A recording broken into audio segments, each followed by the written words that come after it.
Good afternoon. I'm not used to saying afternoon. I'm used to saying evening. This is very weird. Afternoon, yeah. Welcome back to the Mancunian Way. My name is Mike. I'm your host, joined by True City fan Patrick. How are you doing, mate? And you're wearing a City shirt. By the way, this is amazing. You never wear shirts. You never wear shirts. What's going on? Wait, I never do. I do. I wear them. It's just that sometimes I have so many of them. It's embarrassing at this point, to be honest. I think one day I tried to put them all on the bed. They didn't fit. They actually went on the floor, and they actually went the whole room. It's just I think I think I said years ago, 7 years ago. I think I was speaking to one of the guys at work saying I have to stop. That was 7 years ago, but I haven't stopped. I still collect them. So this one is my new collection. I like this one. I'm actually addicted to this one, Martin. I've actually worn it 4 times already, and I just bought it last week. Like I've washed it, wore it again, and it's very comfortable and it's very nice, isn't it? Some people hate it. I don't know how they hate it. It's one of the nice ones, I think. So it looks. I love different. that one. Well, this one is good. Do you like that? Is it red or is it maroon? The one from last season. I don't. It came out when we went to America. I don't mind maroon. It Red, doesn't I'm suit me though. Because red's obviously the United colours. But yeah, I will be honest. I'm not only keen on next season's kits. They're not blowing me away. I mean, the black one, if it's in the St. Mark, if we're doing the St. Mark's thing, then great. I'm all for. I'm not sure if this home one with the rumoured white sash going down the middle, I'm not sure it's for me. But the one thing I will say about kits, I think you need to see them on before watching them. Looking at them in a picture is very hard to judge. Very, very hard to judge. But yeah, Daps will be joining us. Daps, I delayed the show a little bit, but we're going to go at 3:30, then 4:45, went at 4. Kept delaying for Daps because he went and did a few errands. And yeah, he's turning into a nightmare. I don't know what he's doing. He's stuck in traffic. But no, he is on his way. Good afternoon, everyone, by the way. Guys, how are you, mate? Smash those likes as you enter. Game weeks of a draw. Well, we'll get into that. Colin, hello. Adam, good evening. Ed, how are you, mate? Hope you are well. This is City is here. By the way, happy bank holiday to everyone if you are enjoying your bank holiday. I know it's Good Friday if you are Catholic. Happy Good Friday to you. If you're not, happy bank holiday. We'll go and give This Is City a lot of love as well. Great channel. Does some really good content. Hey, City win, but like 3-1. Liking it, Jessica. Adam, again, in the space of 13 hours, has gifted another 5 channel memberships. So big up, Adam. You are, sir, a legend. More than you believe. More than you believe, I'm happy.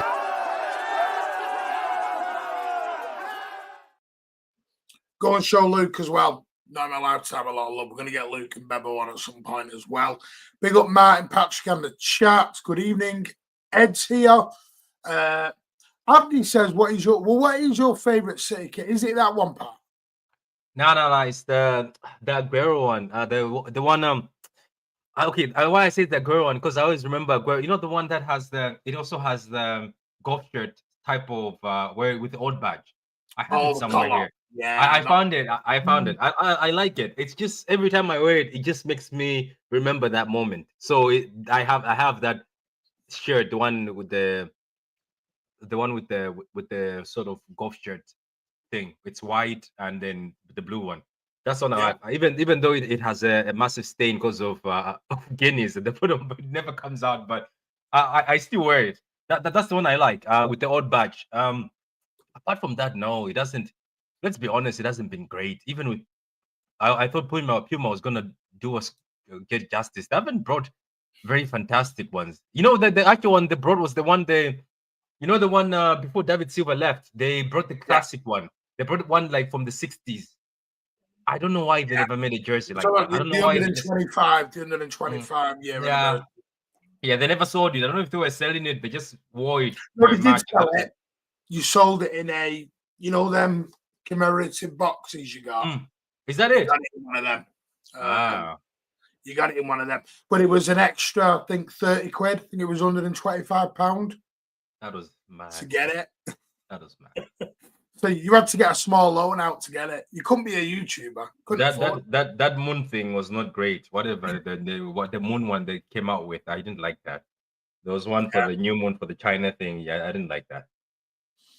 Sparkus, good evening, mate. Martin asked Dash for Prepa could score 6 open play goals and replay the setter. No, you couldn't. Big up all the people there. Big up to Pat. Sparkus is more clinical than Doku. I heard a rumor you were signing with City to become our next manager. No. City's not big enough for me. Real Madrid, then I'm in. Real Madrid, I'm in. But yeah, anyway, we're going to start doing some more afternoon shows, some morning shows, some everything show. I went to the gym today. So I was also at exercise. Mine was not a gym; it was an exercise session. Well, I've rejoined the gym to help with my spinal stenosis and things like that I'm going through. So yeah, so I'm in my gym clothes, and I thought, you know what? Let's get some content out after Pep's press conference. But what I want to ask you, Pat, we'll start with you. Where are you at with this Everton game? Because I've seen some people really. Some are scared, some are not, some are worried. What do you think? I don't know. It's one of those games that you know that there's a draw written all over it. It's the fact that they're getting draws a lot. It's not like the form is fantastic. It's a lot of draws, to be honest. It's just that he's made it very difficult for people to play against them. He said proudly, Moyes, it's like, oh, if somebody comes to our stadium, even especially the big teams, we're making sure that it's very difficult for them. Obviously, that's the draws he's flexing about.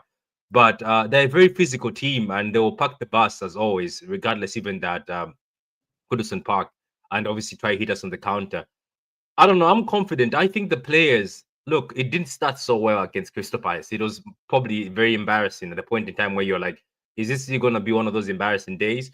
But I think the players know that they have to win this. I think that they do understand that top 4 or top 5 is a must. I think they know it. And there's no excuse right now, Martin, because they're playing one game a week, isn't it? So there's no real excuse where back in the days they'll say, oh, we're playing every 3 days. We're playing of the day.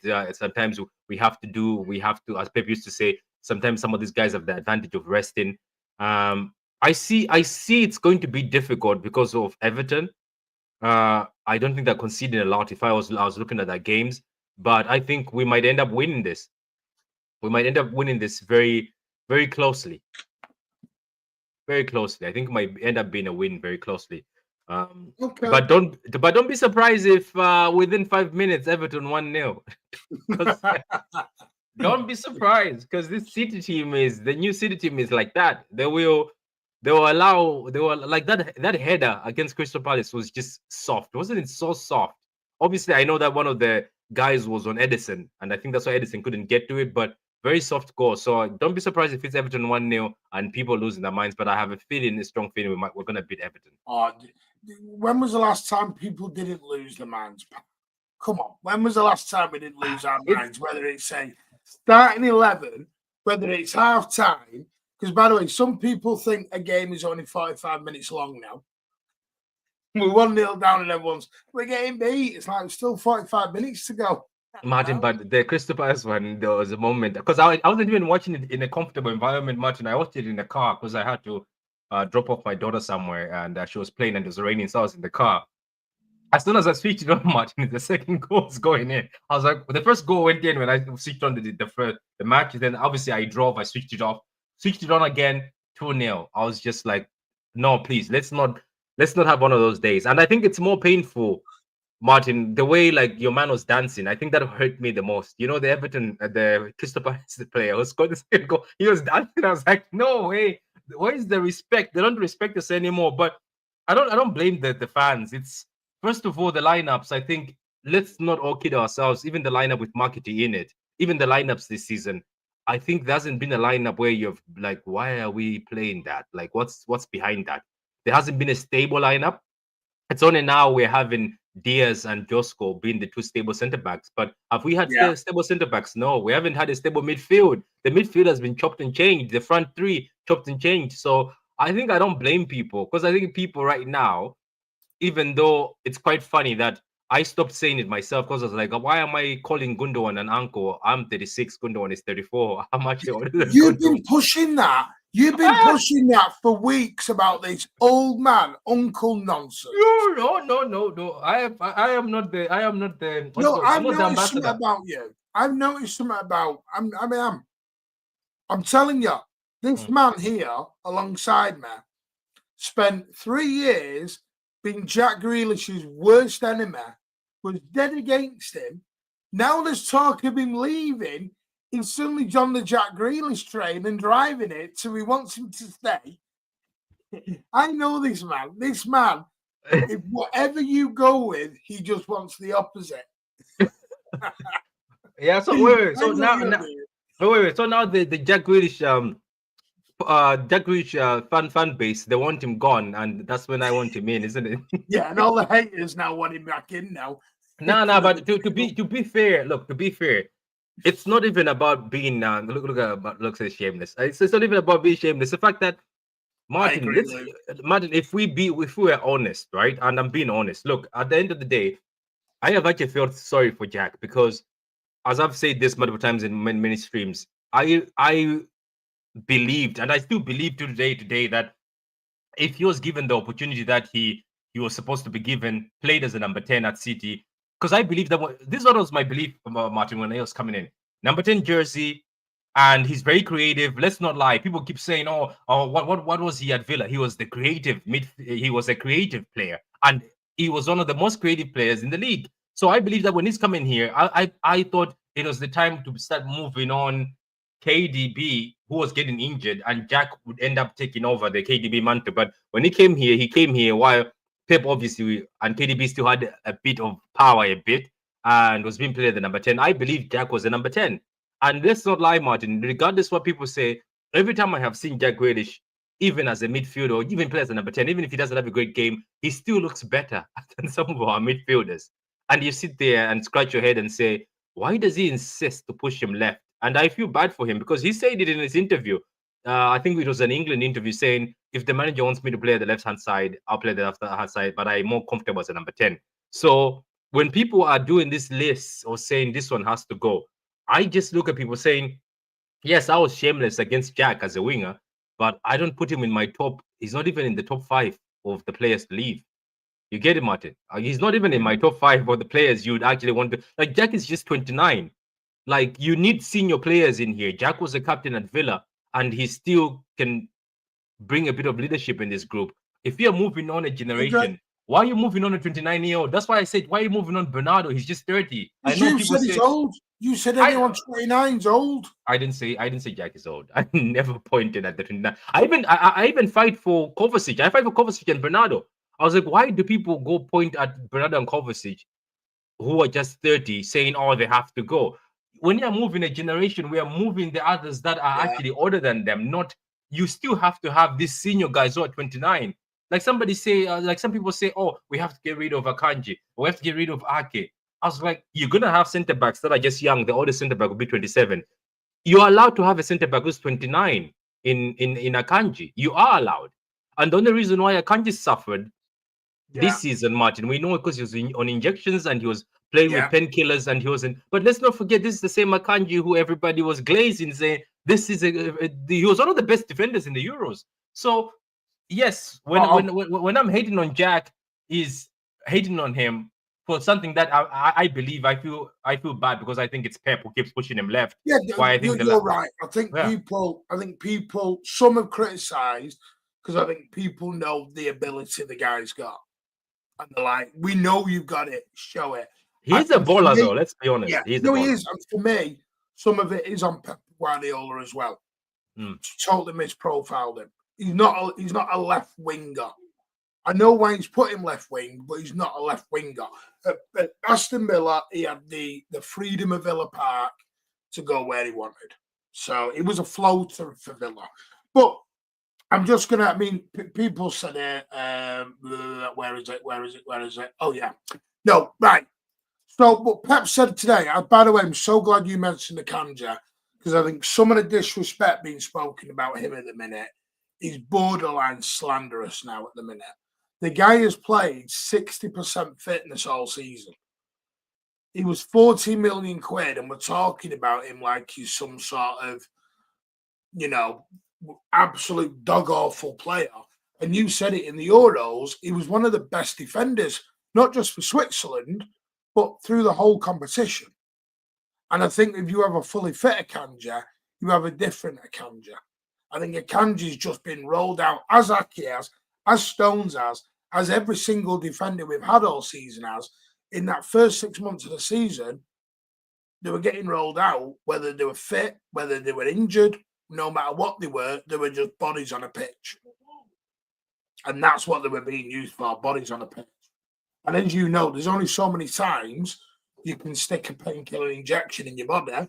Yeah. Because, it's like antibiotics, isn't it? If you keep having an antibiotic, it stops working. Yeah. Because your body becomes immune to it. Yeah. Same with painkiller injections. Your body just stops reacting to it. So eventually, he had to go and have the operation, and now he's fit, and now he's training. But as Pep's confirmed today, he will not be involved. He said Akanji and Foden are available. Said it looks like Phil's going to be available, and it looks like Akanji won't be. Oh, he's here. Hang on.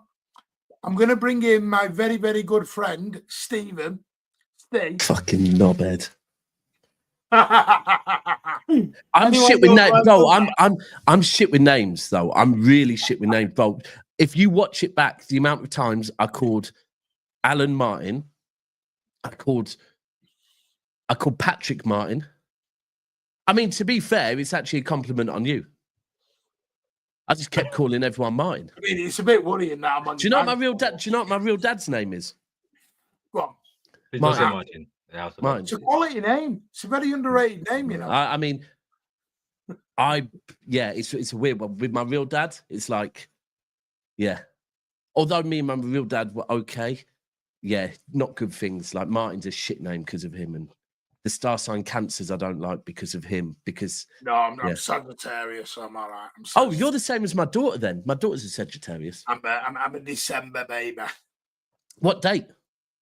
10th. 10th of December. She's the 16th. She's the 16th. It's nice to see another friendly face here as well.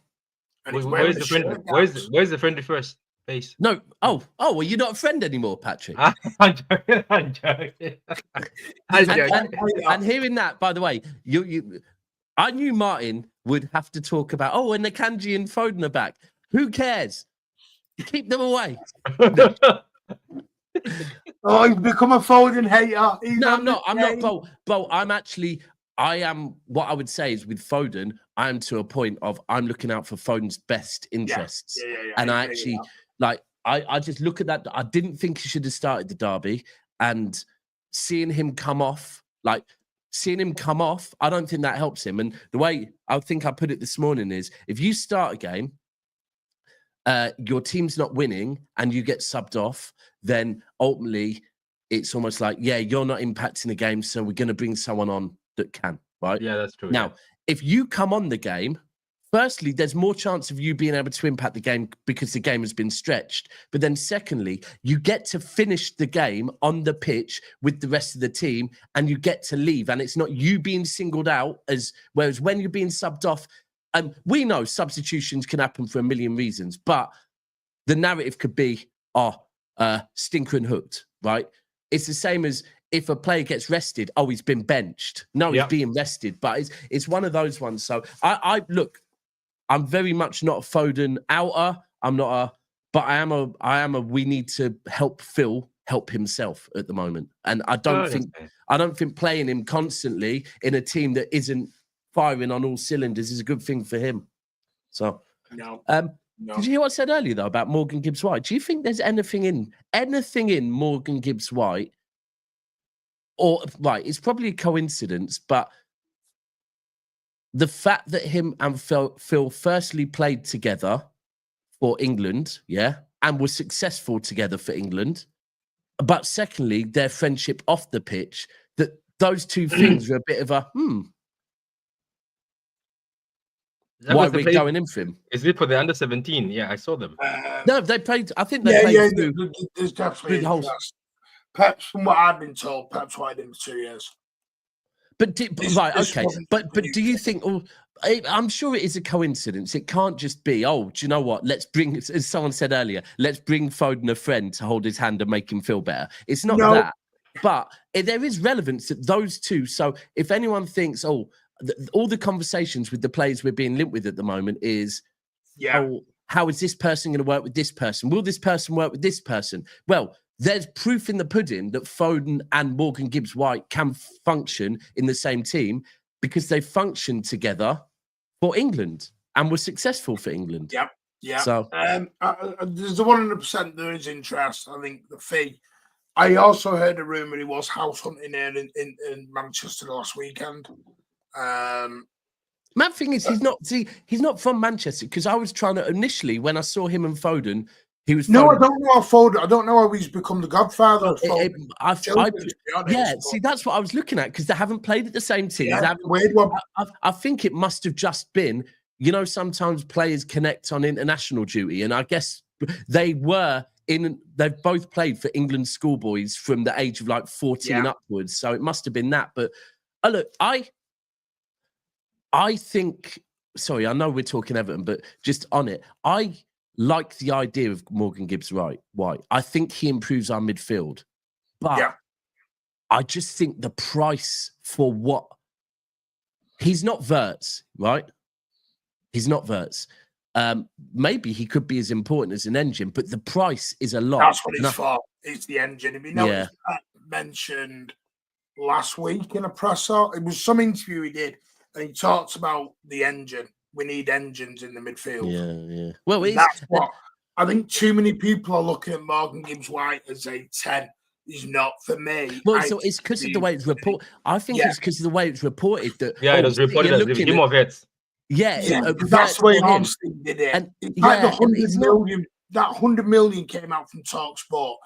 If you're a club and you know that there's another club interested in one of your main guys, and that main guy said, yes, I would be very interested in moving to Manchester City, you're going to put out a very silly price to the media. But I think a lot with the Morgan Gibbs-White thing has to come down to where they finish, like if they get Champions League football or not. Because Forest's owner is a really, what's the word? Loaded? Well, he's loaded, but so are all owners. He's got to be loaded. ambitious. He's very ambitious. Like he's building a Nottingham Forest. Only there's like a Forest football group called something else, and he wants to bring them back up. Yeah, and if they get Champions League football, then I don't like.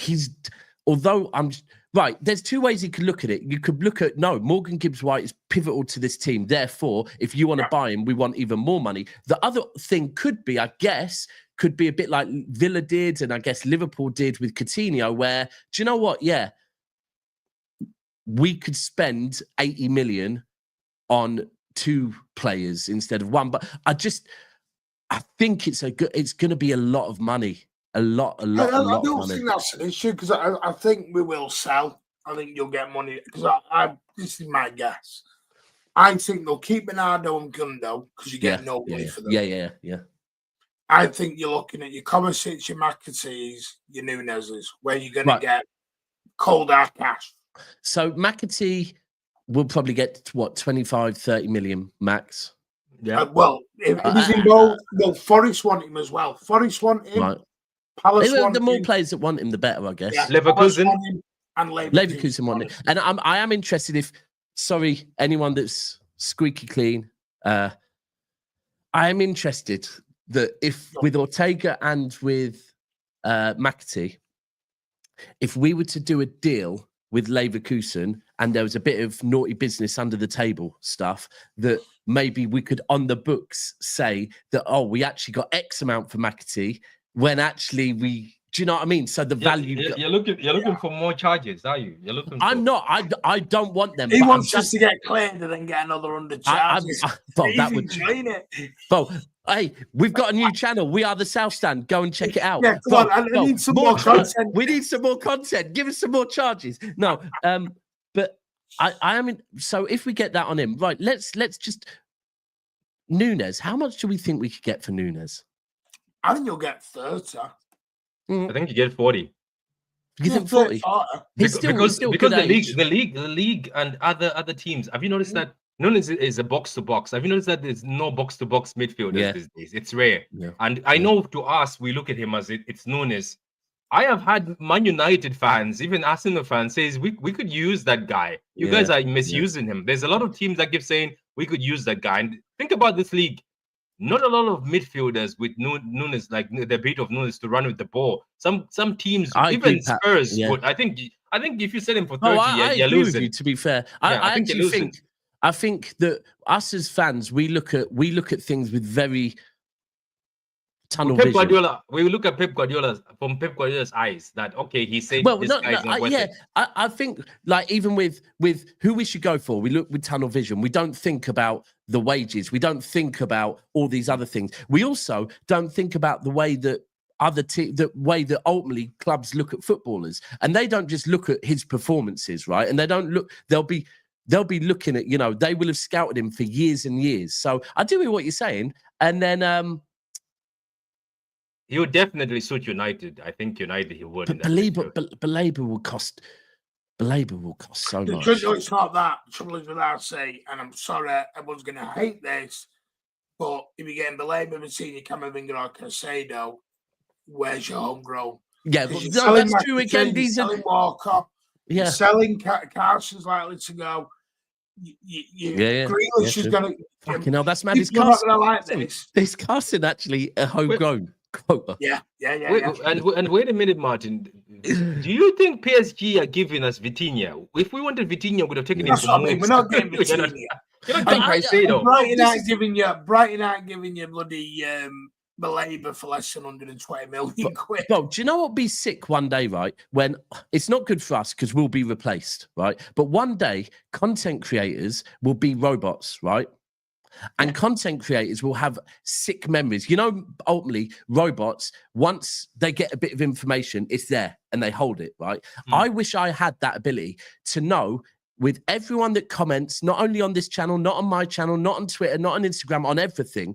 I wish I knew who was commenting one thing so that I could remember it and pull it up. Because I bet you there are a lot of people out there that are saying we need to sign all these quality amazing players, right, that are going to cost us 120 million, and you have to guarantee first team football, while also saying, why are we not giving X, Y, and Z more game time from our youth? Yeah. Right. And it's like at the moment, we want everyone, we want all our youth players to be given as much game time as possible, while we also want to sign everyone. Yeah, we want to keep McAtee, right? We want to keep De Bruyne, but we also want to sign 15 players. It's like, yeah, it's not a rebuild then.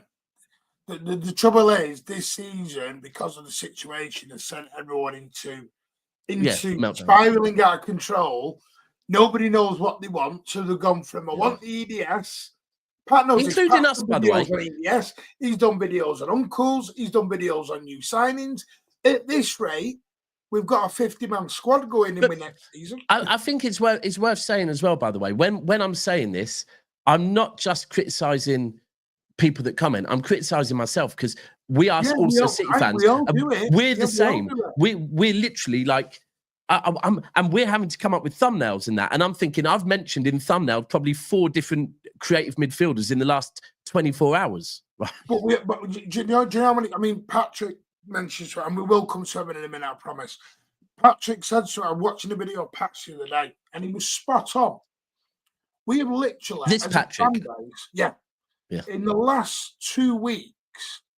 Do you know why Dubs is saying that? Because Dubs says he watches me to make sure that I say something. Then he calls me to his channel to come me down. No. This manager, your manager, not my manager, your manager. Yeah, Bob. This manager, that was cheeky, Patrick. By the way.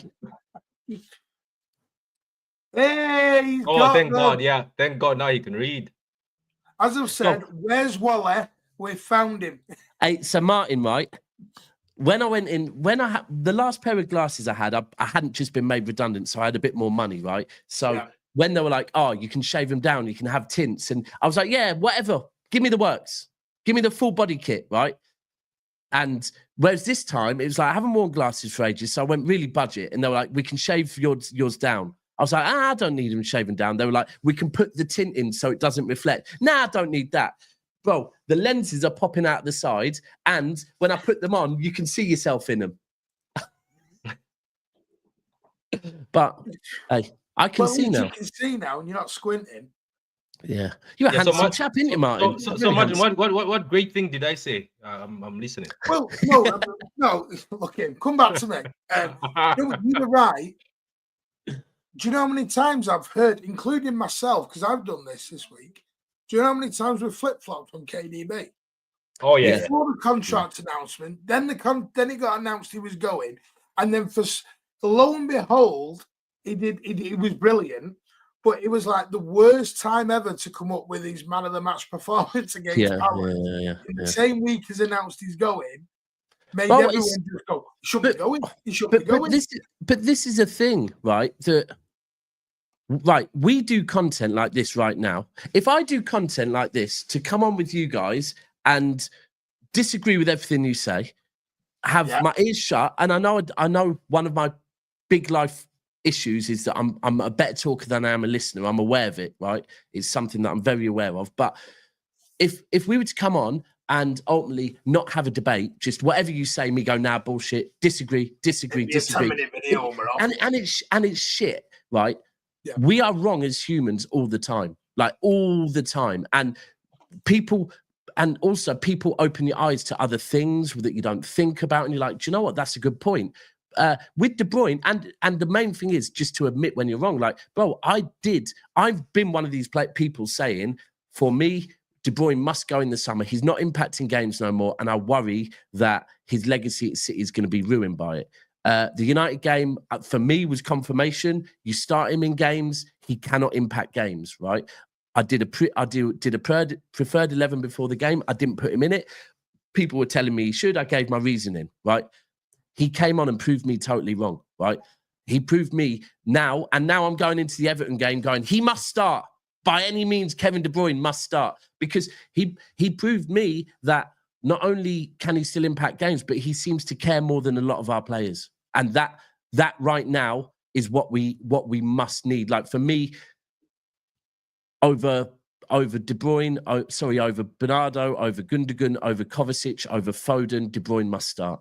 No. Hasn't Gundogan been fair? Okay, though. I know that obviously, like I'm shocked at the fact that with his he's played 5 in a row. I know, and I'm shocked. That's I'm the shocked issue. that he's still maintaining a certain level, and I see like he's actually looking better than some of our midfielders.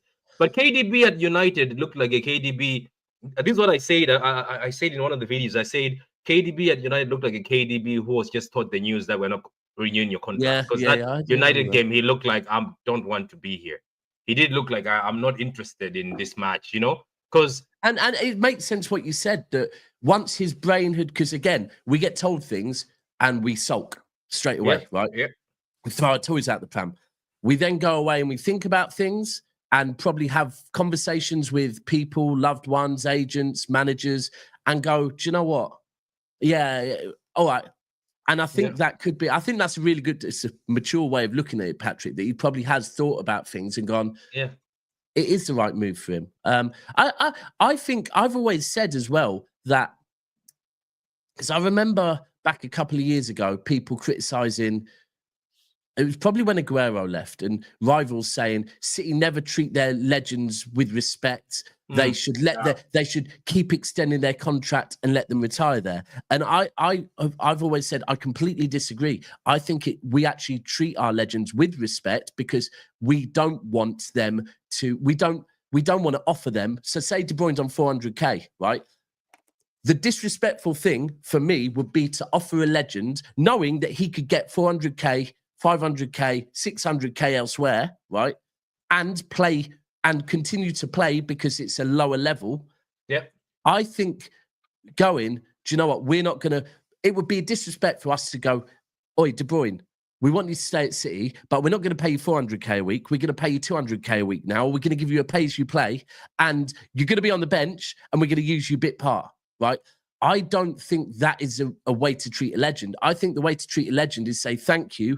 You have done everything for our club, and for that reason, we're going to let you go on a free, spread your wings, fly, and earn the most. And here's the thing: if you look at the players we've done that to, they're all now representatives of the club, right? They're all Zabaleta, Aguero, David Silva, less so because he's over there, but they all still love City. Whereas Kyle Walker, we kept for an extra season. I'm intrigued to see what our relationship with Kyle Walker is like in the future. I don't think it will be as good as it has been with some of our legends because we haven't given him the legend treatment for me. So just genuine question, because I agree with some what you said, I disagree with some. Because I look at the clubs, Arsenal, United, Liverpool even. Can you name me a club, and all of them, that have kept their top players for nearly 10 years, if not? You can go through it. No. Silva, 10 years, virtually. Aguero, 10 years. KDB, 10 years. Bernardo's going to be approaching 10 Close. years. I think there's an 8 to 10 year mark in it. Zabaleta. Zabaleta.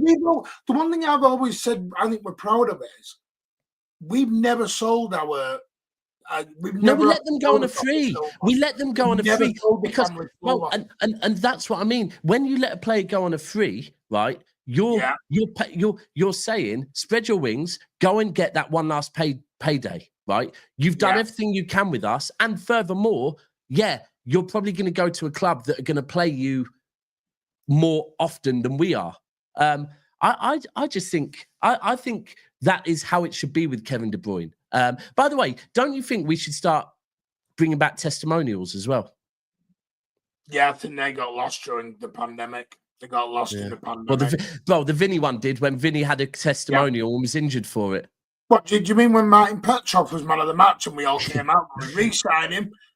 But I would love City to do a testimonial for the players that haven't been given testimonials. Like, do you do it for all three? Would you, Pat? Would you do Aguero, David Silva, and KDB as just one big game? Yeah, I do. I think so. Just also speaking on Silva, isn't Silva one of the ones that even people feel like we never said goodbye the right way? I think that's the one that. Because it was it Norwich the last game? Yeah, but I think a lot of people keep bringing it up.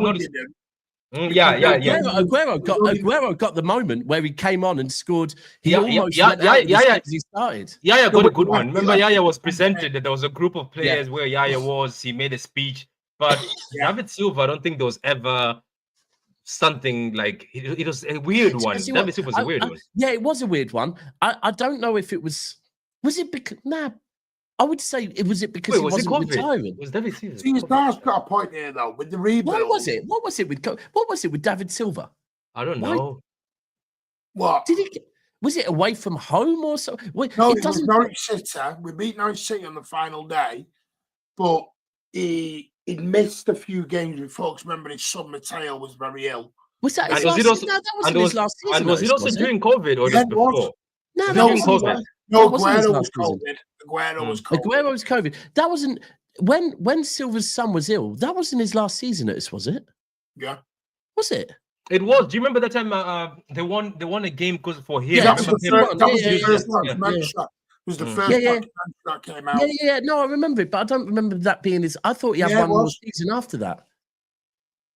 I swear he had one more season. No, after Aguero that. was the COVID because Aguero was. Yeah. Do you know why I know it? Do you know why I know this? You're gonna laugh there. I promise you, we are coming to Everton, and you're gonna laugh. Still in May. My partner, my son, my daughter, and me, we all had season tickets. So I put in, when you all put in for the ballot for the game? Oh, no, they were members and I was a season ticket holder. At the time, I thought members and season ticket holders had to go separately into the ballot. So I put those three together in the ballot. And you separate. So did they get them? Yes, who got picked and who didn't get picked in the ballot. Good. That taught me. And then when we got to the gate, hold on, did any of them give you their ticket? Did any of them give you? I said to my missus, I said, swap, give me your ticket, you go home. I want to see Aguero's last day. My missus's words, I know we're well before the watershed. Fuck off, I'm going in. Bye-bye. So is your missus a City fan then? Yeah? Yeah. She wasn't before she met me, but she left me on Joe Mercer way and left me to go home. That's gas. But bro, wow. I thought that was beautiful with Aguero because I wanted him to get one more because in his first game for us, he got a hat-trick. And it would have been minting if in his last game for us, he also... That is right. He came on as a sub in his first game and got a hat-trick, didn't he? And do you remember he also started doing this same KDB thing when we had rumors that Aguero is leaving? Yeah, he started banging in the goals. Do you remember? He started coming on and banging in the goals, and people started saying, "Why are we chasing him?" Remember? Okay, thank you. Do you remember Dabs when he started also banging in the goals? And I remember he came on as a sub, scored in a Newcastle game or something, and people started asking, "Why are we getting rid of Aguero? Why are we getting rid of him?" But I mean, it was all a thing, but we were right. The Aguero thing is that last season for us. This is the thing. When people say we played a season without a striker, I always say we didn't. We played two because the season before Aguero left, he didn't play too many games because he was injured so much. That's why City offered him a pay-as-you-play contract. And again, he got his payday off of Barca, and anyway, let's talk. Sorry, I always come on and fucking go on tangents. But it's good to talk football sometimes, isn't it? It's a chart. Obviously, Edison's out. That's now been confirmed. Yeah, Edison is out, so we don't know how long he's out for. Are you worried that we might not see Edison in the City? Actually, I feel like if Edison does go, we would keep him for the Club World Cup. Depends what Saudi club come. Yeah, true. You're right. Saudi clubs are in. Yeah. This is the problem with KDB. KDB rocks up to into Miami, they're in the Club World Cup. If you're into Miami, you're going to want him for the Club World Cup. Imagine if he dunked on us out. Yeah. We'd probably still give him a round of applause. Just quickly on the KDB thing. I know I've seen links to Chelsea and I've seen links to Liverpool and I've seen Arsenal fans saying, "Board, you know what to do," right? I was wrong and you were right. Perhaps it was during COVID. It's my it was the year later. It was a year later, right? Mateo was a year later. So with Kevin De Bruyne being linked with Liverpool, being linked with maybe Arsenal fans saying and Liverpool as well. do you think there is any? Because me personally, I don't. Right? Do you think there's any truth in them rumors at all? No. No, I don't think so. The only club I've heard of England, believe it or not, is who we're playing on Saturday. Everton. Like they could fucking afford his. See, this is the thing. He hasn't ruled it out, but no, he hasn't. But I think for him to join another Premier League team, I think one, it would be very dependent on who it is, yeah, and two, I think it would be saying, say he wanted from City 400k for another season. I think if someone like Chelsea, let's say Chelsea, I don't think Newcastle's a bit different, but I think if it was maybe Liverpool, Arsenal, Chelsea, I don't think he'd go Chelsea because of the past. But I think any of those, he'd be like, no problem. I want 600 grand a week though, right? Because this is a bit against my morals joining you. But if you're willing to give me 600 grand a week, yeah, we can talk. We can talk. I mean, but could go to United. Could go United for a year, drain them a money. Nah, I don't think he'll do that. I don't think he'll do that. I personally don't think he would. But I think. No, I know he won't. I don't think he'll stay in England. I know there's some media people trying to stir up. There's it is that, and there's a bit of a listen. City, from what I understand, City would have probably have kept him. He wasn't willing to drop his wages as far as You got to remember, there's a financial thing in this. He was from 400 grand a week. Yeah, that's the key with he it. He had to take some form of a pay cut, and we don't know. Maybe KDB was like, I don't want to take a pay cut, and he's well within his rights not to take a pay cut. But that's the whole thing. That is the thing where I think it's a player's last payday, right? And it is, yeah. And you know, however much me and Patrick were talking yesterday about, we call these players unks when they're actually younger than us, right? Yeah, that's what they say. That's the ironic thing. Yeah. But stop. This could, and dependent on who you are, this could be, you know what, they're always going to be cool because they will get a job in, whether it be, but this is their last big payday. Because even if they get a job in, they don't get 10, 20 million a year. No. So, by the way, on Punditry, TNT needs stacking. But why? Sorry, a few things on them, right? That was embarrassing last night. What is their obsession with Rio Ferdinand, right? I don't know. I honestly thought, watching it back, I was listening to MUTV. But it was just they're upset. Rio is on all the time. And secondly, one thing I did find funny, was I've never heard anyone call Rio Ree, Never, right? Never heard anyone call him Ree, right? Who was it? It was Savage. It was Savage, wasn't it? Savage, I think it was Savage, yeah. Savage kept calling him Ree. He's a former United academy player. He kept calling Rio Ferdinand Ree, and I'm thinking, he can't like this. But I don't know. Rio Ferdinand's I don't like Rio Ferdinand one bit as a pundit, right? He's and when I say he's biased, I don't just mean he's biased to Man United. He's so biased to English players as well, right? The level of bias towards English players. And I'm somebody that doesn't like this, you only like this player because he's English and that. But Rio is the reason for that. Like, Rio is there, like, even to the point where as a Man United, he's a Man United fan, right? Yeah. The way he sucks off Arsenal is mental as well, right? Because of Deckers, right? Jude, the way he sucks off Jude, Jude, oh my God. He's doing it with Lewis Skelly now. To be fair, do you know what? Yeah, he's a great young lad. Yeah. But he's talking about him. It's the level of. Oh, I can't believe it looks.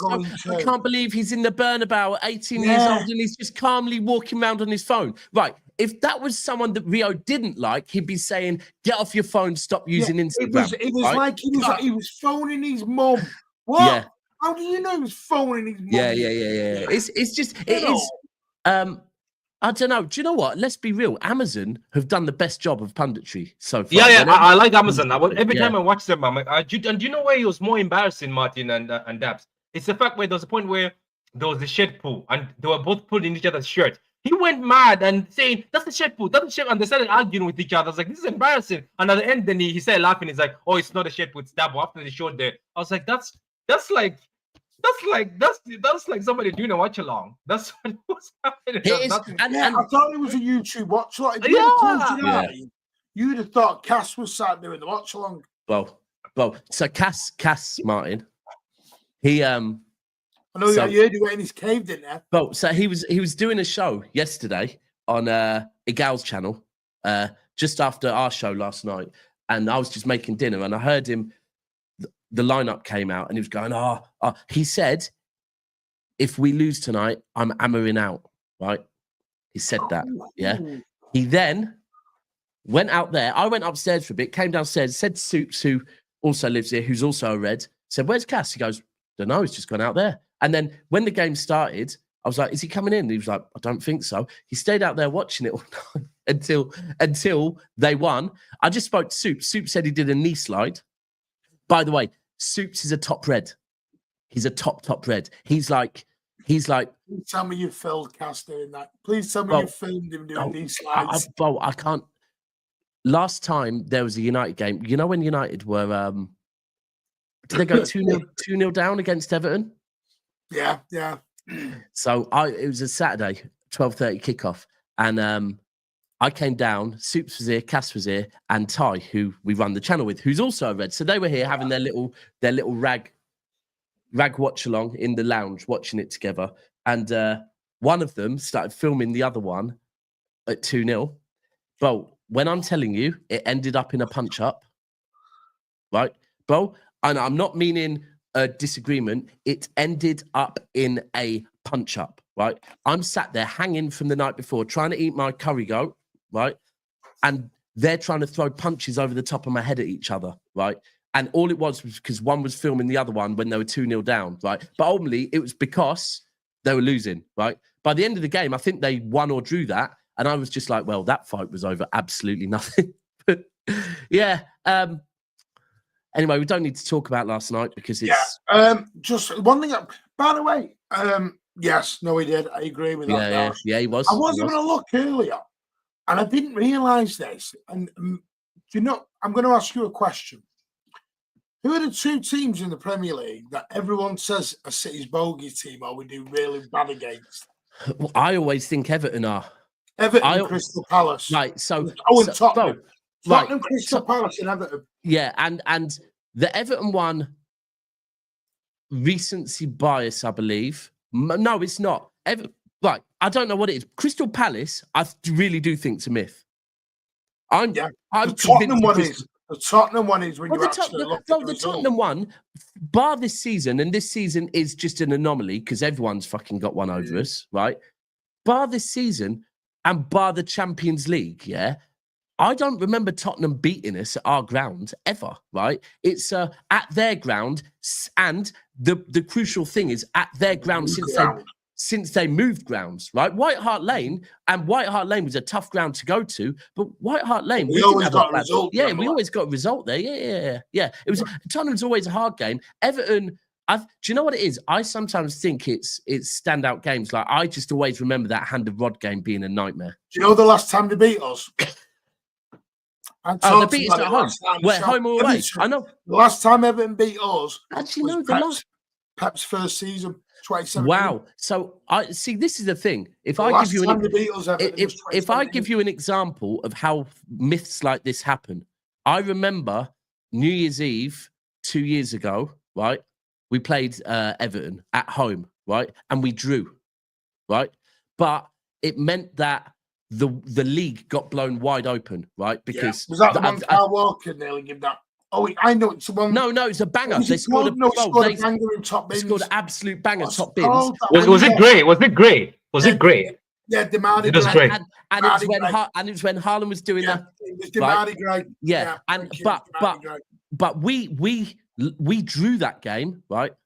And then straight after that game finished, Arsenal played Brighton, I believe, away from home, and they won that game and they scored in 5 minutes, right? And I remember I had to rush back to my hotel and do an emergency stream with Matisse and a few this was when Battle of the North was still about.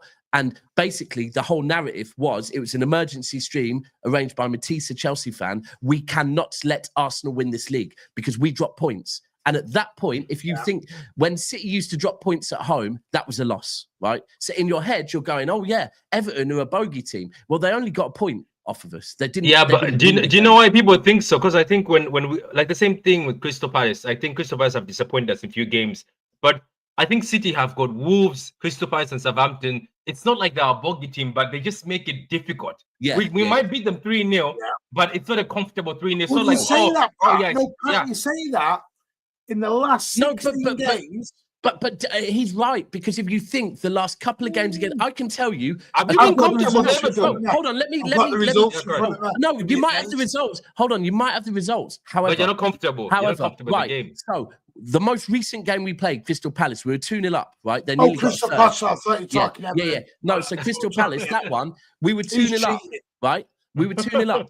They nearly went 3-0 up. However, on paper, we beat them 5-2. So, and that's the thing. I had D this morning on Never a Foul trying to fucking go on like that. But we had you on the rocks for 30 minutes. I'm like, bro, we slapped you for 5. So it doesn't matter what you did in the first 30 minutes. But you think, oh, they made that difficult. If I go back to last season away from home, we went 1-0 down. I believe we ended up winning that game 4-1 or 4-2.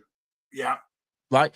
But then moments where you go 1-0 down, all of a sudden you're thinking in your head, they made that more difficult than we should. Everton, though, I'd go run through the Everton results. The Everton, out the last 16 since they've won, but they won the 17, the last 16, we've won 13, drawn 3. Now, I'm going to start from. Yeah, that's not 17. A bogey team, is it? That's not 1-1, 3-1, 3-1, 2-0, 3-1, 2-1, 3-1. 5-0, 3-0. Then it went to a couple of. Then we got a draw, and we only won 1-0. Was Angelotti, isn't it? Angelotti was 5-0. Yeah, that was Ancelotti. But then it was 3-0, 3-1, 3-0. I think the easiest. So we've kind of slapped him a little bit over the recent years. Yeah, but I think the slapping is the Angelotti one. That's the first time I saw a slap Everton. But sometimes we beat them for something. But it's much. It's like even Southampton pissed me off. We are better than Southampton.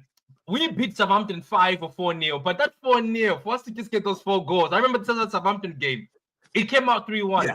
But when I watched it later on, I was like, "Oh my god, we struggled. We struggled to score the goals, but we beat them. It's as if the keepers just become great for that moment, but we still managed to score." But in my head, I've said this last night, and maybe it was in my head. I thought when Moyes took over, I was all, "Oh, they've been on this winning run. They've been on this amazing winning run. It's draws. They've been getting draws. Yeah. Do you know what? They were winning. They've only won 1. Do you know what, though? There was something, Patrick, you just said. See, when we talk about games that we struggle in, I think that there's a lot of elements of truth in that. But what I would say is that City over, I mean, of course, there's Centurion seasons, right? And there's Centurions, the games were easy. We made teams look bad. We did. And then there's particular period I'll always remember was the COVID 2020 when Liverpool won the league. However, behind closed doors, we were unstoppable, right? Yes. Yeah. Behind closed doors, we were phenomenal. It was almost like you take away the atmosphere of away grounds and put City against teams in away grounds, then all of a sudden it becomes who's the better players, right? Yeah, and we were smoking people, apart from in Europe, which we weren't. But I agree. There's loads of draws. But the games where we look at where we say, "Oh, City struggled with that," I think, although it's right, that is what has made us different to, and probably any other team in Premier League history, is that our mentality. Because when you're struggling, right, that is where the mentality of your players really comes into it, right?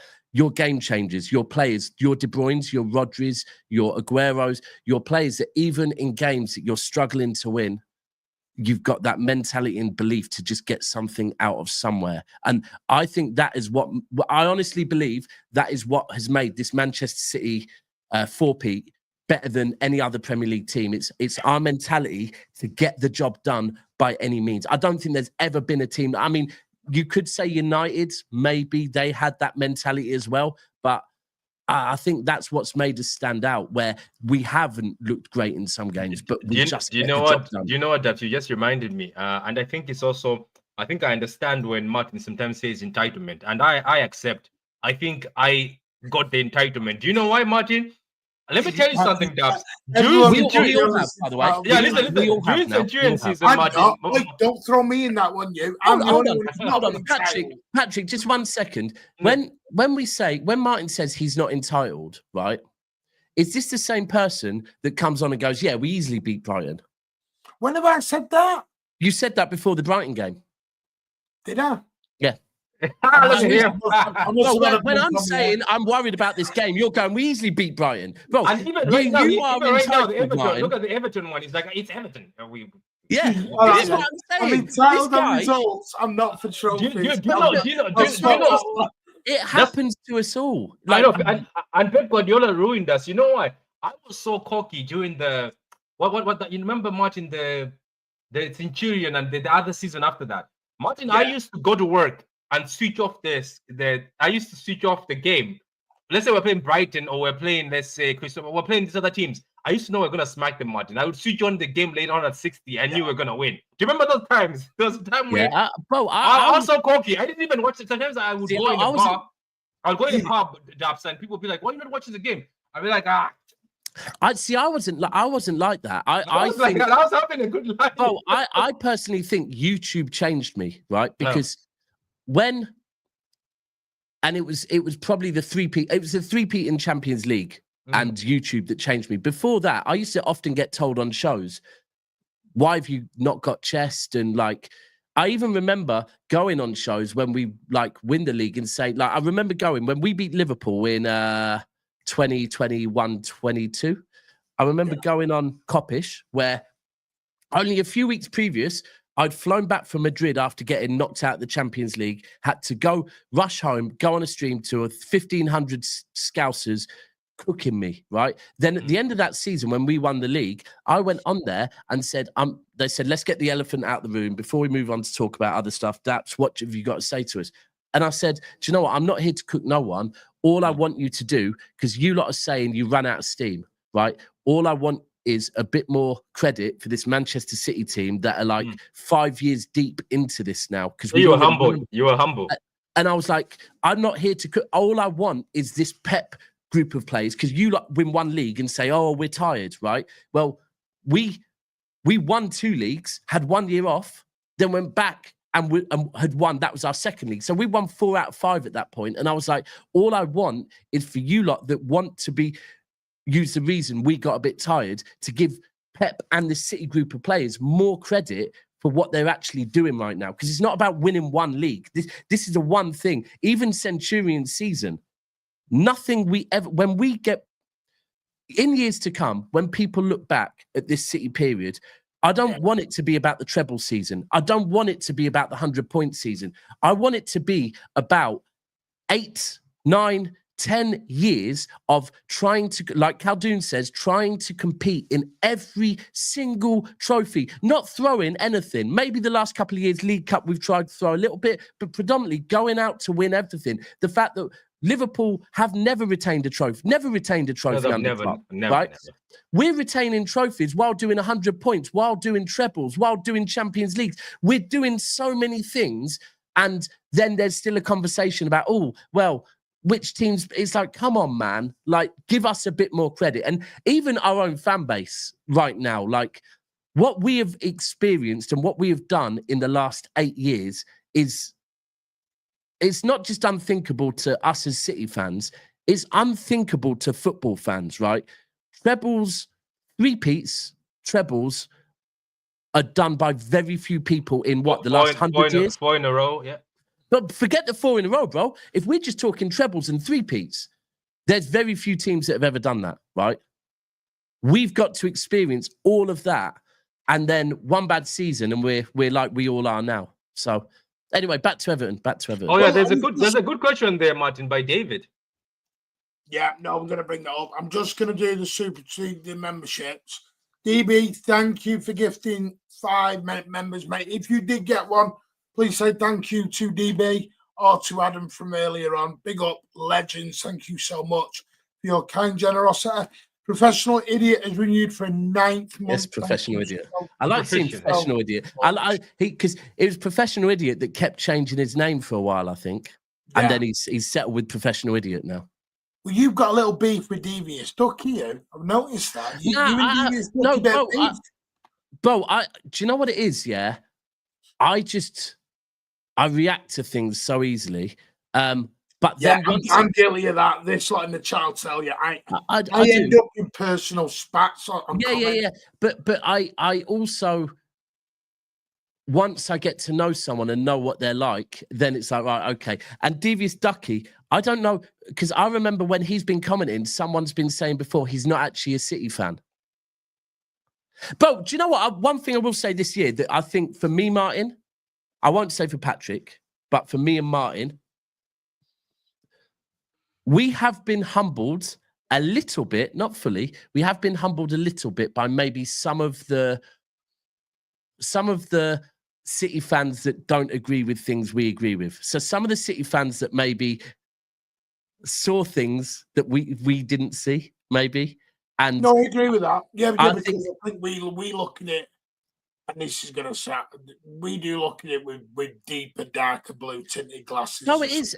Do you know what? This is a thing that I when people talk about new fans, global fans, local fans, old school fans, right, 100%. But when we talk about all the different ones, I'm a very strong believer in that. I understand why people choose teams at different points in their life, right? And so I look, for me, as long as you don't jump teams, and even more so, if over the age of 10, under the age of 10, you switch teams, I'm kind of like, do you know what? Like, you're under the age of 10, yeah? Once you support a team as, I'd say, an adult, I don't agree with switching. But we all have different reasons for supporting clubs. And furthermore, we all have different experiences, right? So if you have supported City from birth, from the age of 1, 2, 3, been going there with your dad, been going there with your family, go to games, right? Then football is different. Like I can tell you now, this is all great. All this winning is great. But football for me is, and very much so, it got me through a divorce, right? It's my release. It's me releasing from work. It's me meeting up with my friends that live in Manchester. Yeah. And the results are and cheering on the team. And the results are a bonus, right? There will be people that support City because they want to see a certain quality of football and they want to see trophies, right? And that's fine. That is actually genuinely fine. You've chose to watch an entertaining team. So right now, if you're not being entertained, you're going to call it out sooner than me or you, Martin, because me and you are at the game and we're there for a different experience. And also, we see things at the game that people watching on the TV don't see, but also they see things on the TV that we don't see. Like, yes, I would say, I personally think if you watch TV on a game, you're probably more entitled to analyze the game than if you're at the game. Because if you're at the game, you don't get to see, you don't get to see replays, you don't get to see certain things. So, but I feel that I have actually been humbled a little bit this season. Patrick, you're probably one that's humbled me a little bit this season as well. What have I done to humble you? No, just because your takes and my takes are... I feel like, do you know what? I feel like, Patrick, you are a really good representative of the newer City fans. Right? I am the international president. But not that. It's not about. It's not you are, bro. Yeah. Bro, so you're the president of the international, and I'm president. But I don't think international. I think more the newer fans, right? Because me and Martin will put up for shit for longer, whereas you won't. Right, but you're also very balanced. You're not over the top. Don't come out with Hamza's favorite word. Do not say the S word. I was about to say it. No, because I know it. What is it? No, I don't know what it is. Standards. That's not standards. Do you know what I don't? Do you know what I don't like using the standards, because standards for me, right, is something that right. So I would probably say there's definitely Chelsea content creators that use the term standards, and there are Arsenal content creators that use the term standard. I like, I don't want to, that's their thing. Like, but it is right. I think, like I said, we support City for a different reason. If you support City to see a certain standard of football and that standard drops, I totally understand why you'd call it out, because it's like, this is not what I signed up for. I didn't sign up for this. So. No, really, isn't the difference this? I think when I'm like talking about I think I've never used the word standard. I think for me that's a Hamza thing. I think that's actually Hamza's trademark. Yeah, that's only about banter. Yeah. I think I listened to Martin one time in a space. I always listen to Martin in spaces. They make me laugh. Sometimes I listen to them anonymous so that he doesn't know I'm there, so I can pick him up. Hold on. Does that mean you've got more than one Twitter account, Patrick? No. You just have to click. Right. Okay. You know, yeah. Right. I found that.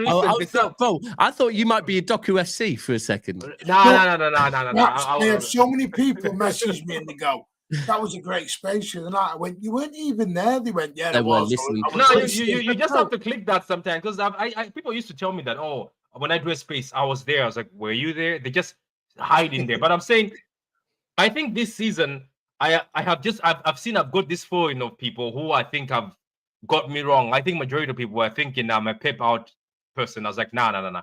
For me, I was just saying, I have good answers, you know, the same as Daps. I've got panels I have to go to. So I was saying, if I go to those panels, they'll ask me that your manager, some of your panels are shameless, Patrick. Yeah, you do panels I would never do. Yeah, let me not lie. I've gone to panels, even on Never Far. I've gone to other panels, and I remember when I was going there, you used to have chests.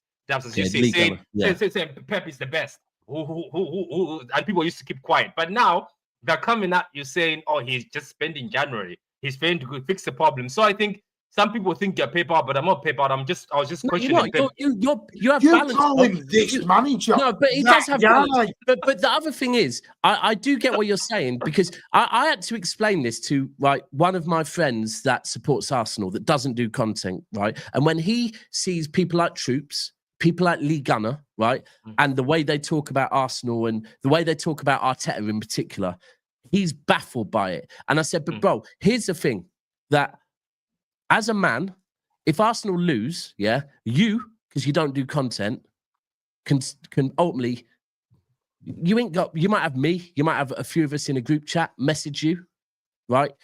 And then that's it. You can get on with your day, right? But people like Troops and Lee Gunner, and I'll vouch for Steve, me and Martin and Patrick, us three to a lesser level, but Steve a bit more. But if you lose a game and you are a full-time content creator, right, and if you're as big as Troops or as big as Lee Gunner, you can't get away from having someone trying to abuse you if you lose a game, right? You're getting it on WhatsApp, you're getting it on Instagram, you're getting it on Twitter, any stream you go on, because that's how you make your living. You're getting people talk to you like you're a piece of shit, right? Nothing to do with football. It's just complete, ultimately, abuse. And when you get that, you're looking at, right, who could, and ultimately you're going, right, do you know what? I'll get rid of this manager because I need to have a Saturday that's enjoyable. We lose a game. So you have to understand that it does impact some people a little bit more. But I think I think Patrick's pretty balanced for me. He is balanced. I don't go extreme, to be honest. I think because I have what was I about to say is I have seen extreme people. I don't go extreme. I think I just see how it is, but I think some people think you're. No, I'm not name you got in your head right now. No, say who? No, I'm talking about other fan channels from other clubs, not us. So let me ask you guys do Twitter a little bit more, right? One character on Twitter, we just mentioned him that I've got mad love for, right? And I think we need him in our fan base. I could never be the way he is. But I think he's probably far more eloquent with his wording. He can go, if I go on a dialogue, it's just a mad tangent that can end anywhere. When this man talks, everyone listens. Hamza, right? That when Hamza starts cooking, he's brilliant. Like, he's really good. On Twitter, I could never do that because he's very good at speaking. But sometimes it's like, I remember joining on the way back from when we beat Wolves 4-1, right? I was driving back to Bedford and I was listening to a space, and I think that night, I don't know why, but this space basically, Hamza, Liverpool must have lost, or Van Dijk must have had a stinker somewhere, right? And Hamza started going on this thing about, they told me about this mighty defender that came from Celtic. And so I went and did some research and looked at the teams that Van Dijk's been so amazing for. And he's like, they're playing teams like Falkirk, right? And he's just cooking, right? But then straight away, every City fan in that space was getting it because of Hamza. But what I was going to say is, you guys do stuff with him. What's Hamza been like this season? Standards FC. He wants standards. Right. So is he being a bit more humble, or is he still like Hamza? No, he do you know what? Let me give Hamza credit on one thing, because I remember we were on a panel, and I think there's also Martin, and the whole City part. So it was one of the big channels, man. I think we went there, Judge Moore, one of these channels, and the whole City panel went at him. I think he's the one who first called out the fact that, these midfielders will run out of gas and we need more. And I remember, Martin, we told him that this is not Madrid, you're being greedy. He's like, yeah, but we need to be greedy. We don't need a small thing. So now that's the only thing, obviously. And Patrick, that's where I'm talking about how I feel that would, a year ago, my take would have been exactly that. We're not Madrid. This is not FIFA, right? Yeah. However, now I have to feel a little bit humbled and think, do you know what? He saw it before we did, because we were blinded. We signed Gundogan back, and we forgot that he got very tired during the Euros and thought Gundogan's going to do a job. So, and by the way, I've got nothing but love for Hamza. I think our fan base he's amazing. Yeah. I think Hamza's very. I think what people look at Hamza and they see and he gets the typical foreign newbie tag chucked in him. And listen, he's the salt of the earth, and he really is. He's a nice, good guy. Person. Yeah, 100%. Yeah. Bro, one thing I will say, real talk. Is he a bit OTT on some of the signings? Yeah, but that's because he wants to see the best percent. Yeah. And bro, this is where I do go back to. Yeah.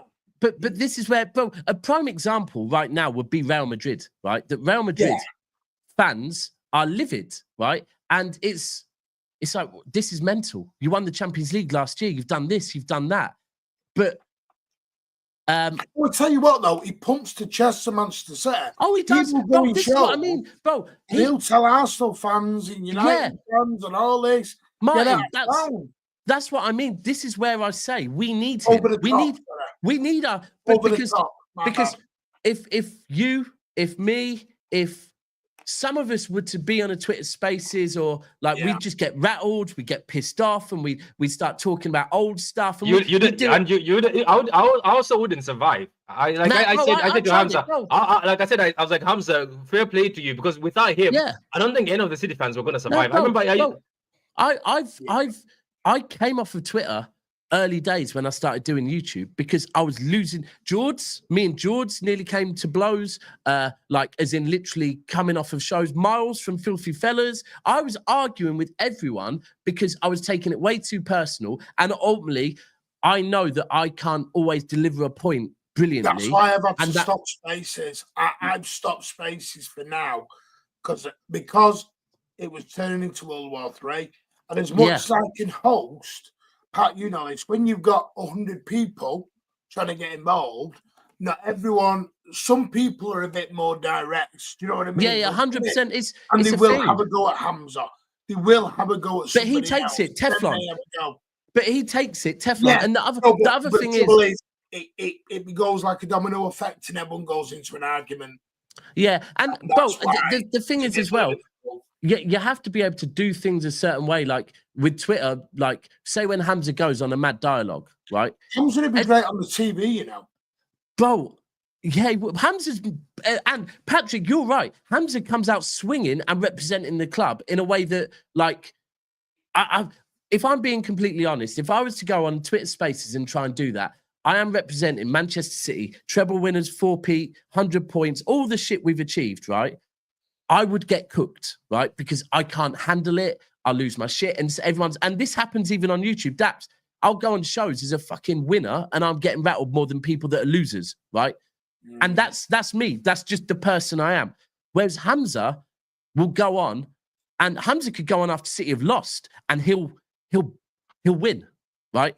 Because he's elite at doing that. And our fan base needs that. Otherwise, it needs people with chest. It needs people that, like, if someone says to me, who's better, De Bruyne or Gerrard? I'll just go, do you know what? I don't even want to have that debate. Yeah, right? and that's the thing with me. I don't have chess because in my own little brain, and this is where I do think we are different sometimes, actually. Win, lose, or draw, we're always there. So we don't do the chess so much because, yes, we want to win, but it's not the be all and the end. If we don't win, we'll have a bitch, we'll have a moan, and then we move on to the next one and we go again. Do you understand what I mean? Where other people will go, and they'll have a meltdown and throw the camera out, they'll chuck the chair out, the chair goes out the window. It's funny as well because I also think that I'm not right. This is not me saying it means more. I'm not saying that at all. No, but, it doesn't mean. No, it but doesn't now, mean more. bro, I think it's just this season I've got better. This season because we've all had to get better, right? But like it's sad because it's something I always remember with my best mate who's an Arsenal fan, where he'd get really worked up about Arsenal losing to the point where I'd be due to go back to his house to have Sunday dinner with my godkids and him. And if Arsenal lost, we're not speaking the whole journey home from the pub. And then he's just getting out and walking in his house. His wife's messaged me saying, why aren't you coming in? Mario's gone straight to his bedroom. What's happened? And I'm like, well, Arsenal lost. That's all. Right. And I always swore if City get good, because this was a long time ago, I'll never be like that. But now, maybe after this season, I've calmed down. But last season, bro, like I was not taking losses well. And you come on a stream after you've not taken a loss well, you act like an idiot and you act entitled and you know, I've fallen out with people over football. So many people have fallen out this year. And I put a post out. It's why I had my little rant on the podcast the other day. Is I don't care if you are old, new, young, old. I don't care if you're from Timbuktu or Manchester. We're all meant to be City. We were so proud of the hashtag Together City Family. And I think we've lost that this year. For whatever reason, we've lost. Yeah. There's many reasons. There's many reasons. Yeah, we've all lost perspective. And this is one thing I will say. I think all City fans, every single person, we all got a bit too complacent with where we were. Yeah. And we've never realised. Someone made a comment earlier on, which is brilliant. We've never actually sat back and realised what we've achieved. Yeah, that's the key. When you really sit back. Yeah. And that is because, do you know what? That's because we're living it right now and we're still in it and we never wanted to stop. We'll be in the history books and we'll go, wow, we lived through that. We saw that live. Exactly that. This is a thing. And do you know what? I can't lie. The Standards FC, I do get it. I actually, all the lot that are here for Standards and whatever, it's because they don't want it to end. So ultimately, we are all pulling in the same direction. We've all got our frustrations. And this is the key where I think one thing for everyone to, I think at times is we try and presume that people are more angry than they actually are. We sometimes think we forget what people are going through away from football as well, that impacts their moods 100%. Certain man in the top right corner, you're exempt from this because you seem to be able to go through far more than any of us lot, and you still don't get rattled like any of us lot, which is just. I have never. I think in my life, I think people have tried to bring me to their channels. I think back when I started YouTube, they used to try to bring me and rattle me based on tweets I used to tweet. They used to come to the channel, try to. But you're not the same as Twitter. But the thing is, I don't get pissed off because I always see good in people and I always try to find a place where there's peace, and that's why I like Martin, because even when Martin, let's say for sometimes if he gets rattled, he will still come and find peace at the end. I don't like people who end up, and the same thing as you, Daps. I've seen you. Things have gone out of hand, but you always come and find peace. But the same people, I think once once they lose it, it's done. It's gone. But you know what? Patrick, me and Carl Gondalorian, we have had some of World War 3, 4, 5, and 6. Generational. Yeah, generational. Yeah, we've literally argued for 3 hours. I know you've got to shoot in a minute, Daps. Yeah. And this will take you straight to the South Stand. Lovely. And sorry, I haven't really spoke Everton, but I love chats like this. I can't lie. Absolutely. Yeah, and I do apologise. We are going to end in 2 minutes. We're going to get more keep going for a bit. Keep going for a bit. No, I'm going out anyway. Oh, right. Sorry, I've just look at you. You went to the gym. Now you're going out. Are you going to the pub? No, I'm taking my son to watch Minecraft. Good. I need to go and see that. Can I just say, it's my day off from caring. Another one, actually, Martin, I didn't give you that. This is a thing. Like, no one, especially, like, maybe on Mancunian Way, people know Martin, like, they know how great a person Martin is, and they know, like, how much, like, I've got so much respect for how much he puts his parents first, and you're just a clean-hearted, nice person. Same thing with Patrick, right? But when you come on channels like, and I own one of them, Never a Foul, right? A lot of the people in the comments, they don't know none of this, right? They do not know how clean-hearted people are, right? Mm-hmm. And I would like to think I fall into it as well. But I'll be honest with you.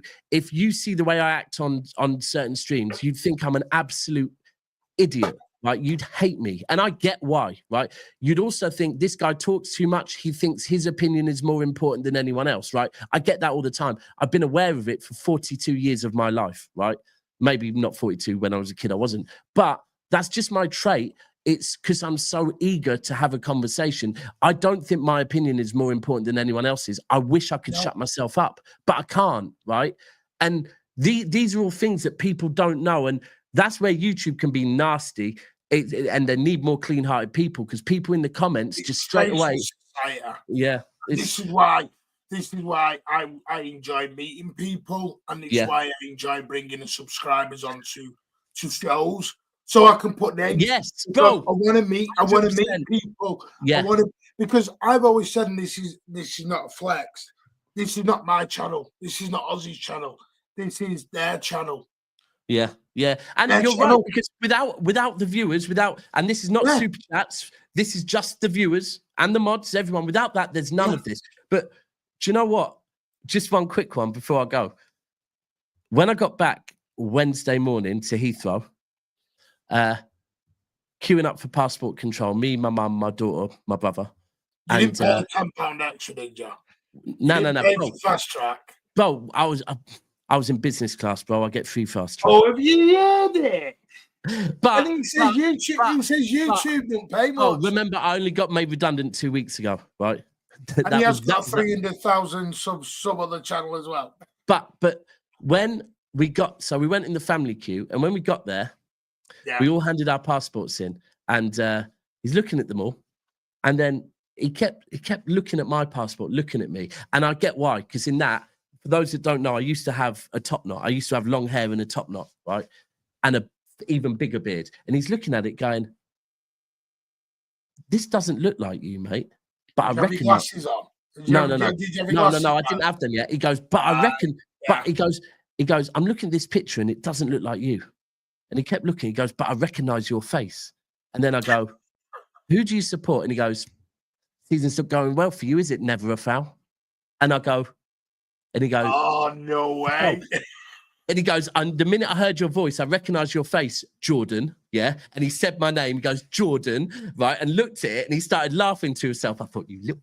And I go, who do you support? He goes, Liverpool. And I go, all right, what's your name? He goes, Leon. I go, I'll give you a shout out. He goes, okay, Jordan. And I thought, I'm waiting for Leon. That's why I want to. I've had so many people come up to me at the Etihad and they're like, Martin, how are you doing?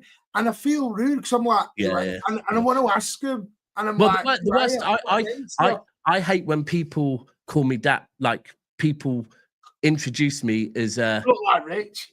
I've had that earlier. I hate when people like, if you lot call me Daps, it's because I get it. Yeah, I would hope all of you know my name, but I can't stand being introduced. We do know your name. Yeah. Yeah. I hate. I can't call you Jordan. I don't know why. I can't do it. I don't like people. Like, to be honest with you, if I restarted YouTube now, I wouldn't be called Daps, right? Because I had a day job that in a corporate world, I couldn't, especially with how I get on streams, you can't have the two aligned, right? Whereas I'm like, now I'm a 42-year-old man. Respectfully, I want to be called by my name, not by Daps, right? Well, you introduced yourself as Daps when we first met you, so for a reason. But anyway, listen, I'm going to go. We should do this weekly. Then we it's been therapy, hasn't it? Yeah, it's been therapy for me. Yeah. You have a good evening, both of you. I'm sure. Enjoy yourself. Enjoy yourself. Yeah. Love.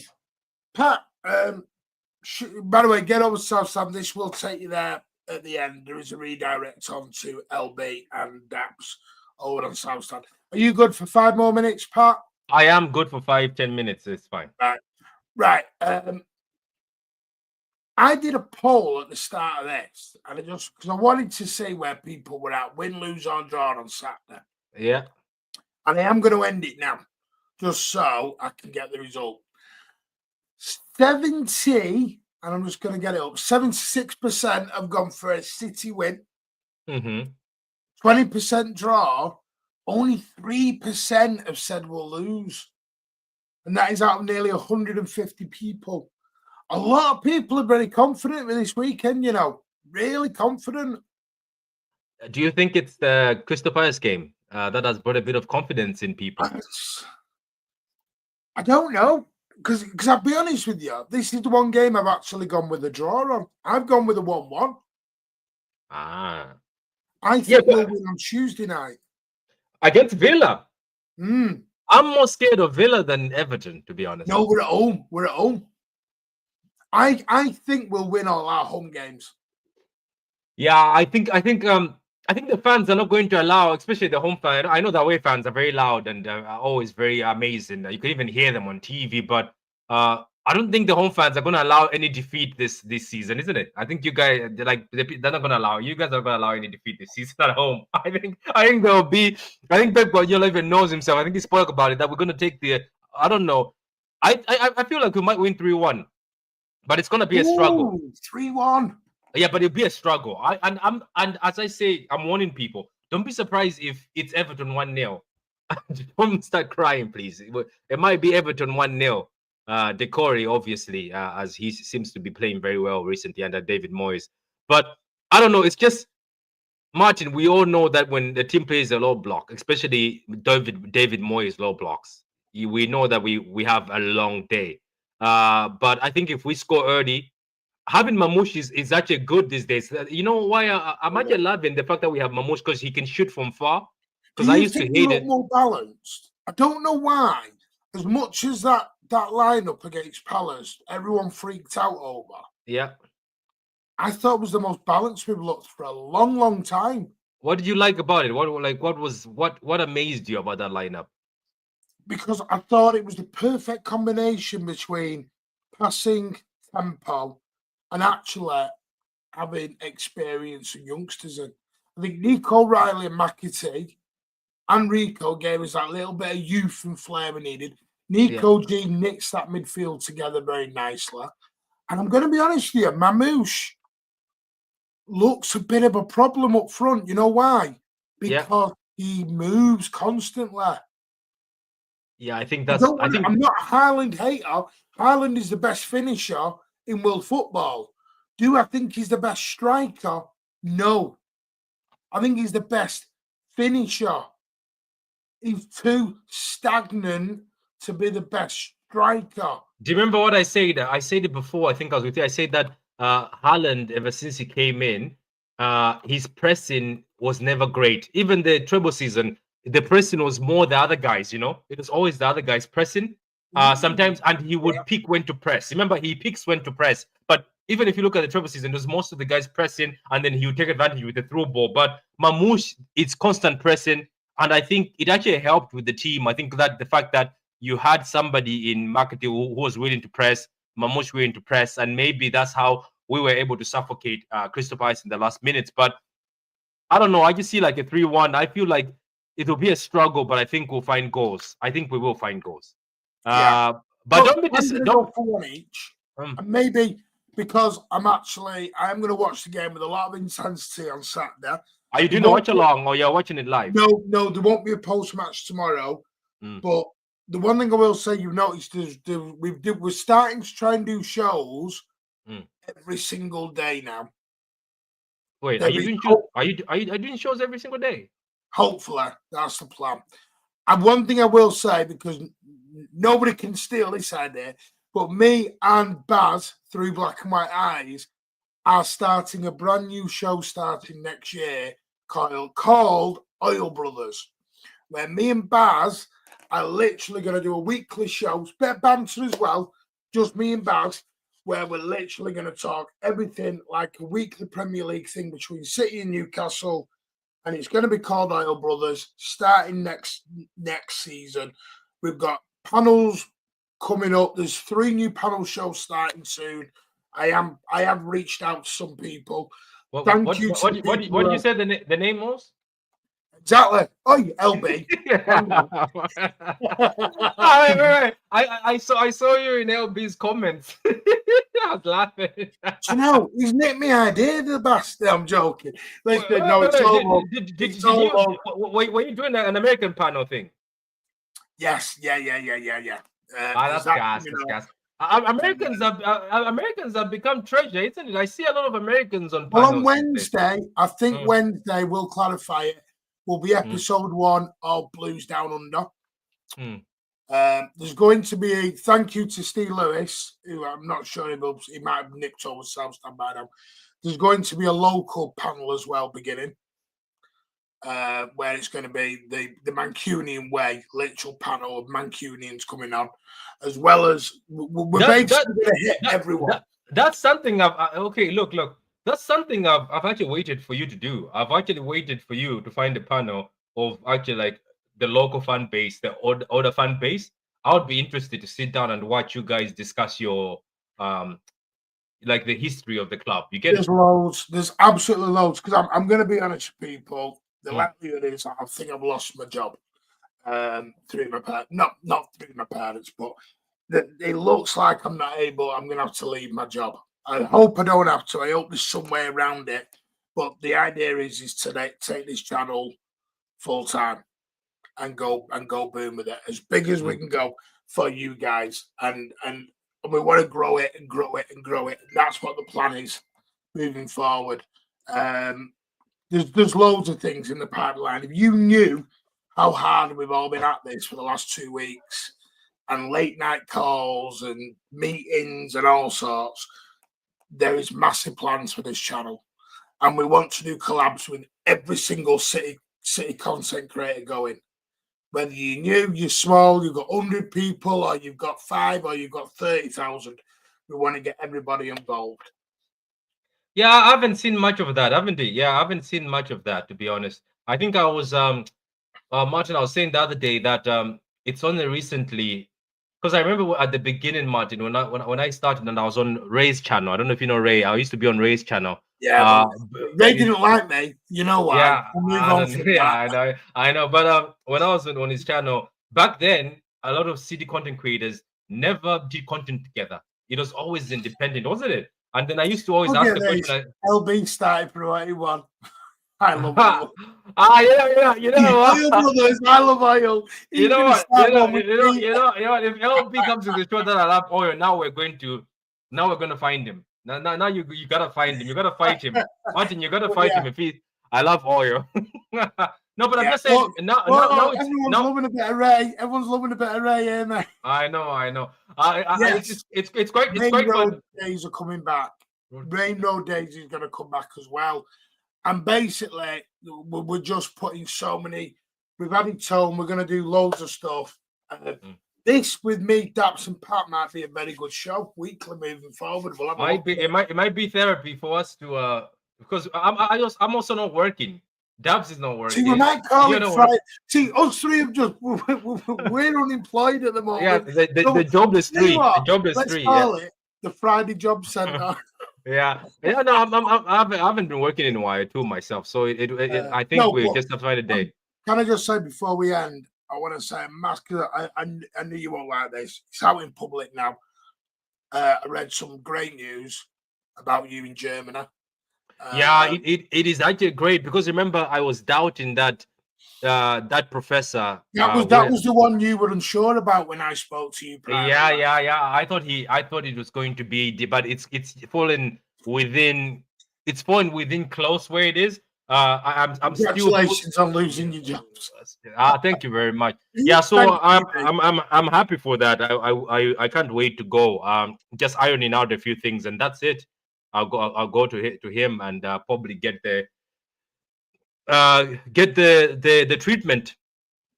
So, but thank you everybody. Everybody was very supportive. So thank you everybody. It's your fault he blocked me, Martin. They're laughing. I am going to end in a minute. I just want to say thank you to everyone. Total Sports will get you back on. If you're around Sunday night, let me know for the post match. I want to get you and Dash Mash on Sunday night for the post match. We're not going to be back now till Sunday post match. Thank you very much, Staff. It's your channel, mate. So what we'll do is we'll be back Sunday night. Big up, go and give True City fan a lot of love. Let's get into 4K. This is going to take you straight to South Stand. In the chat, Mank Way. Let's go. Take care all. And as always, up the Blues.